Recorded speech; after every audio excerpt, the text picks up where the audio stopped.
Hello. May I have your attention, please? Because I have some exciting things to share with you.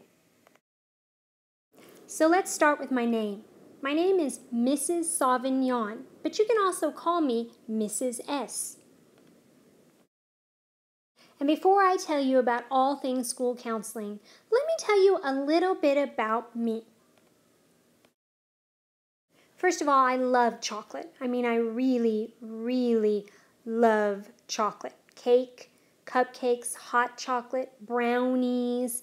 The list is endless. I love chocolate. I also really love Starbucks. Starbucks coffee, Starbucks tea, Starbucks chai tea, Starbucks hot chocolate, Starbucks cold drinks, and especially Starbucks pumpkin spice latte. I absolutely love all things Starbucks, and my plan for when I retire is to travel the world seeing the most beautiful Starbucks locations.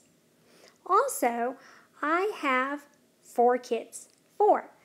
3 girls, 1 boy. That's my son many, many years ago. He's 16 now. His name is Adam. And this right here is all 4 of my kids together when my youngest, Liliana, who's 5 now, was born. That's us at the pumpkin patch, my husband, my son Adam, and my youngest, Liliana. Liliana on her first birthday, obviously not enjoying her cake. This is Kiana, who is now 19. She's in college, and Liliana a couple years ago. Liliana again. Liliana is obviously the only one who really lets me take pictures of her. As you can see, there she is. And Lily at ballet, Liliana, Lily. And this picture is of my oldest 2 girls, Lorna, who's 23. She lives in Boston. And Kiana, who's now 19. This is the Palms, Mio and Gibby. And this is Mio enjoying Starbucks with me because he loves Starbucks too. Finally, this is me when I was a baby. Da-da-da-da-da, super counselor. Obviously, that S is there because I'm Mrs. S. So I'm your school counselor, and we're going to talk about what exactly it is that a school counselor does besides obviously being a superhero. That goes without saying. I'm someone that can help you. I work with all of the kids at our school from kindergarten to 5th grade, and I even work with our teachers too. And what I do is I help kids first and foremost to learn how to solve problems and how to make good choices. Sometimes what you need is just someone to listen to you. And that's what I do. There are times when I simply need to be there to listen.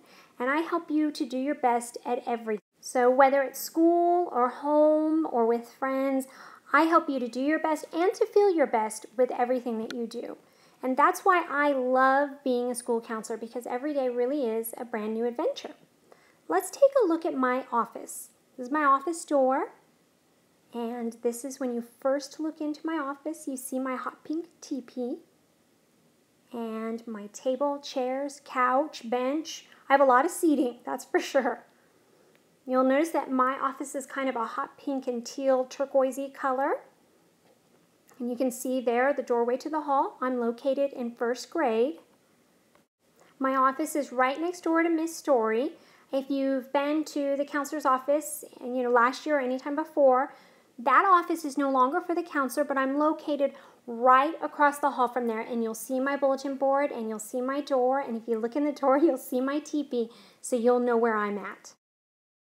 I think one of the coolest parts of my job is that I get to work with students in so many different places and so many different ways, like coming to your classroom and teaching things like study skills, or teaching you friendship and getting along, or even making friends, or working on, tattling and telling you all about the tattletale tongue, or discussing bullying and what bullying is and how to prevent it.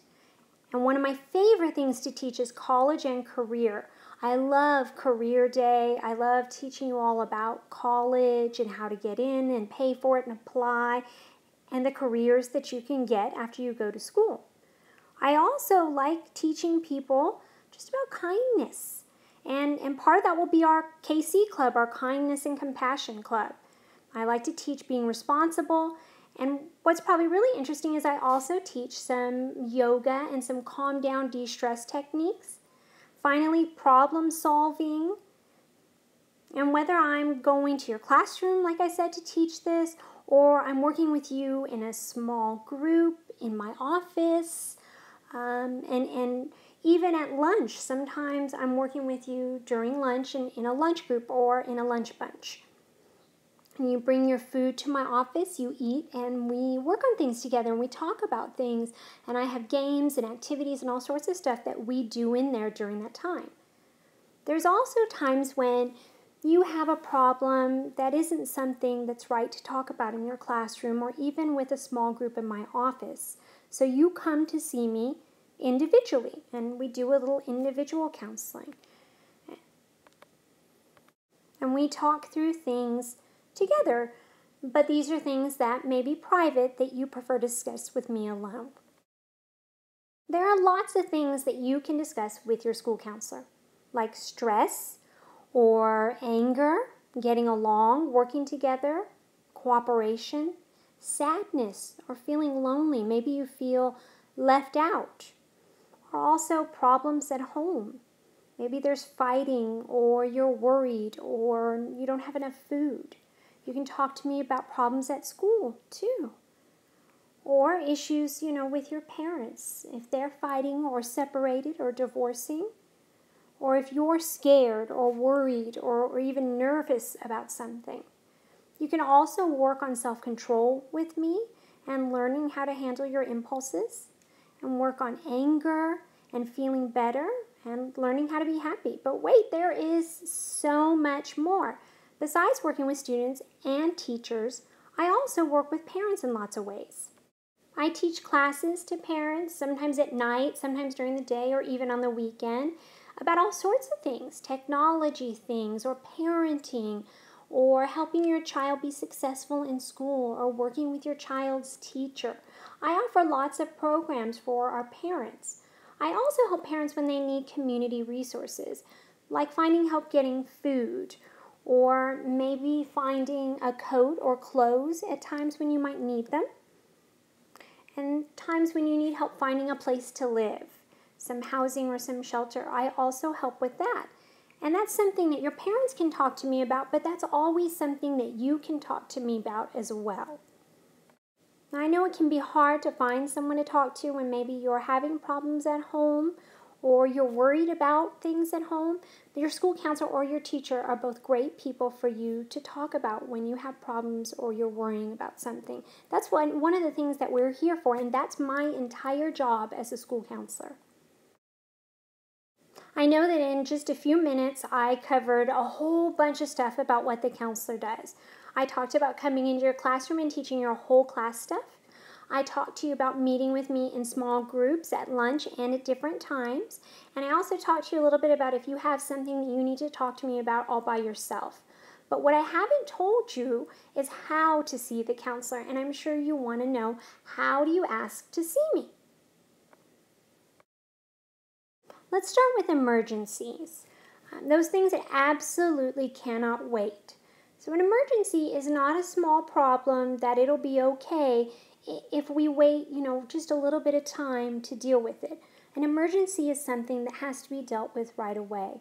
If you're hurting yourself or someone is hurting you, if you're afraid to go home, if you need food or clothes at home, or your water's off, or your heat is off, or the lights are off, these are emergencies. If you're afraid at school, if someone is hurting you at school, if you're crying and very scared and very worried and it needs to be dealt with right away, that's an emergency.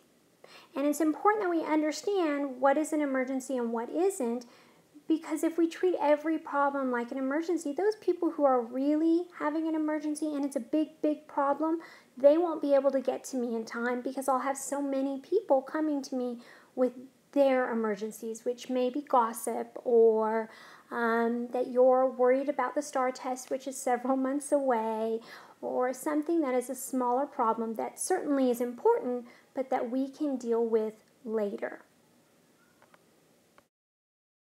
When you have an emergency, the first thing you need to do is tell your teacher. Let her know that you need to see me. She may see if you're crying or you're upset, but if she doesn't see, let her know. Because then in the case of an emergency, your teacher can call me so that I can come get you or that you can come right down to my office. Now, of course, there are other problems that aren't quite emergencies, but they're still very important, and you do really want to talk to the counselor about it. The good news is that there are many ways for you to do that.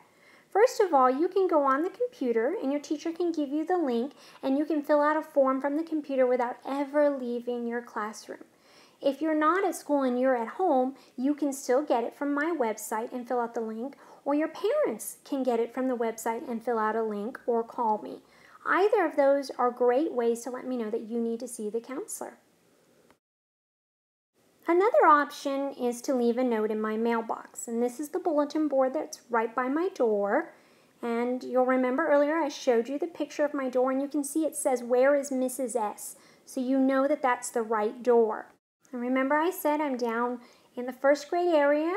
I'm close to kindergarten, to right across from where the counselor's office used to be, and right near the cafeteria. Now, if you don't know, the best thing to do is go with someone who does know where my office is, or hang on to your note, and when your class goes to lunch, at that time you can ask to put the note in my mailbox because you'll be right down the hall from me. You can write me a note on a piece of paper. You can ask your teacher to print out the counseling request form that she has on her computer, or you can grab one of the forms right there by my mailbox next to my door on the clipboard.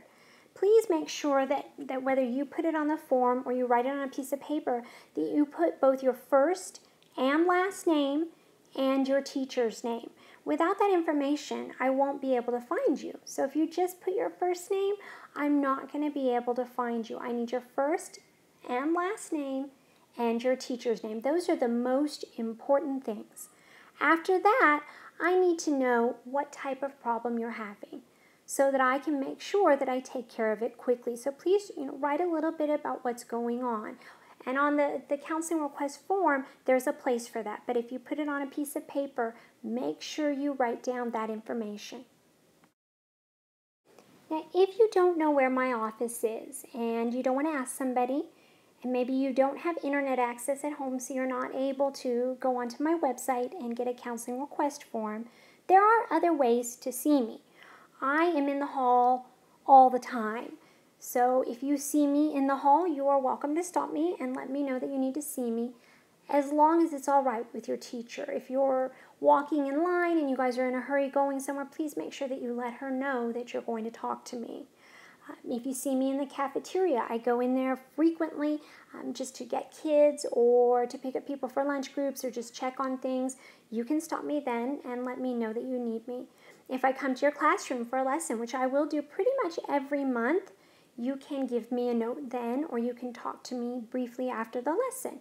All of those are ways to talk to me if you're not able to find my office, or if you don't have internet access, or maybe you're not comfortable asking your teacher or asking a friend to show you where to take the note. You can also stop me when you see me and hand me a note or talk to me then. Now, if you're wondering whether or not I tell other people what you say, whether it's your parents or your friends or your teachers, I want to go over what's called confidentiality, and think of that as like privacy.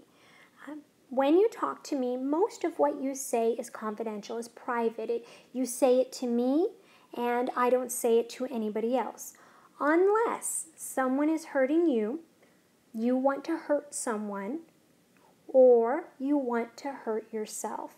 Those are things that cannot remain private because they're dangerous, and I'm protecting you by not keeping those private. So that's it for my video. Yay, Super Counselor does it again. I am so excited. And look, there's my little minions in the picture. I need to find me some little minions maybe. Thank you so much for your attention and listening. And now we are going to play a quick game.